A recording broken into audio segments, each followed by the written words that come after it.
Thank you very much, Chairman Son, for that introduction, and thanks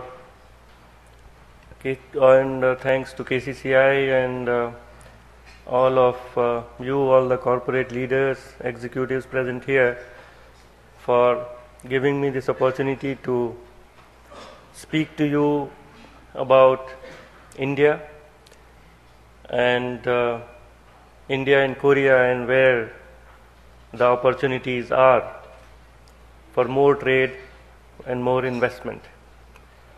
It's a very good time to look at India and look at all these opportunities. Let me just see. You would have maybe followed in the media the very successful visit of President Lee Myung-bak to India in January, when he was a chief guest at our 61st Republic Day celebrations. And Chairman Sun was there along with about 40 corporate leaders of Korea. And there was a very big meeting with Indian corporates on 25th of January, where very good exchanges took place. A very important outcome of that visit is also that India and Korea are now strategic partners, and this is the highest level of bilateral relationship, and it shows the political commitment of our countries and our leaders to work with each other.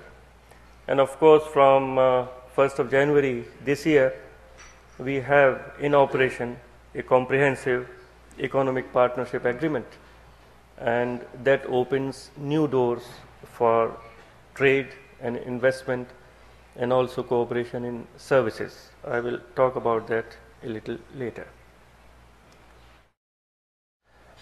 All of you perhaps of course know a lot about India, but just to give some more facts, the area is about 3.3 million square kilometers, and population is more than 1.1 billion. Now, it is a matter of argument whether it is an asset or a liability, but our corporate leaders and we feel that it is an asset in the long term. GDP in purchasing power parity terms is more than $5 trillion. If I go for a haircut here, I pay $15, and you can get same kind of haircut in India in a similar kind of salon, maybe in $2 or $3.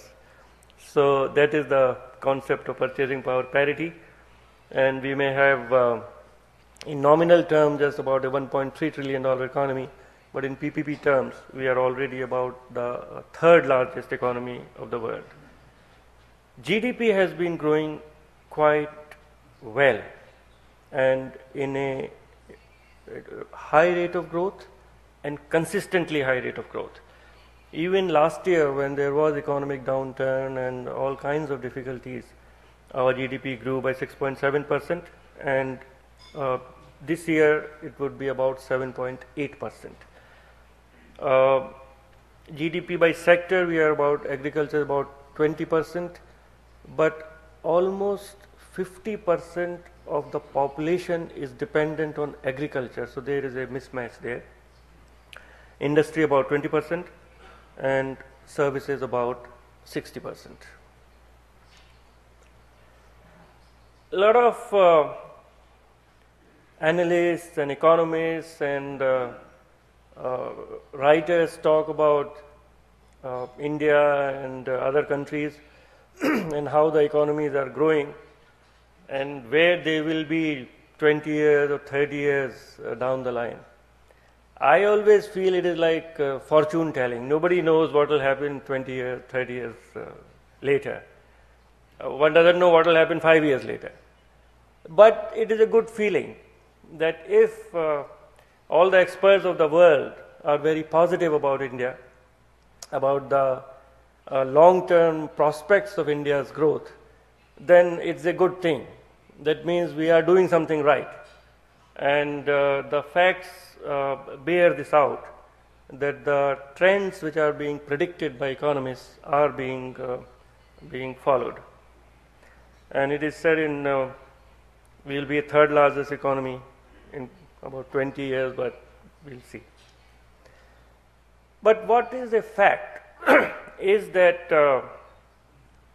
the growth rate in India is steadily, gradually rising. And this is a very important slide here, that after we became independent in 1947, initially our growth rate was less than 4%. And even in the 80s, it was just about 5% decade per year. But once India embarked on the path of economic liberalization and deregulation, and we abandoned the policy of following some kind of a socialistic mode of economy, the economy started growing rapidly. Immediately in the 1990s, of course, that was a period of adjustment, a period of transition, a period of change. The GDP per year grew to 6%, and then in this decade, in 2001-2009, it's about 7.89%. And we hope and we are very confident that from 2010 onwards, we will be growing between 8 to 10% per year. And indications are very good. In fact, in December, the industrial growth in India was 16.8%, as compared, of course, to December of 2008, which was a period of downturn. But the trends are very positive. If you look at all the macroeconomic indicators, they are also very positive and give a lot of confidence to everybody about the strength of the Indian economy.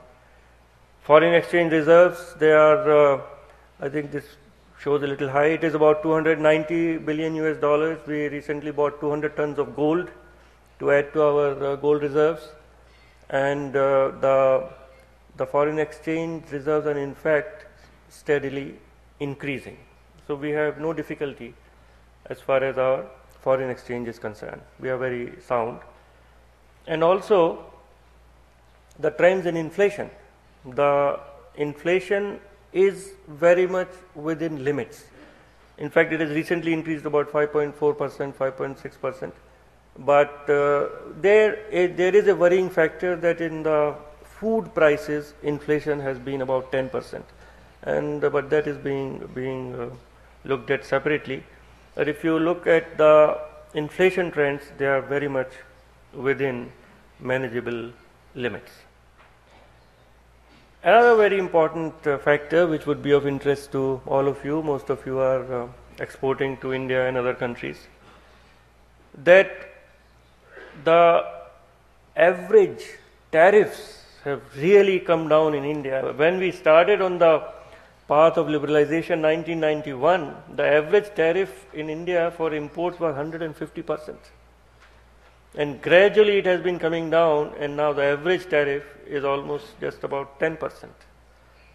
And that gives us the confidence of working with the World Trade Organization, working with ASEAN, Korea, and have FTAs and comprehensive economic partnership agreements.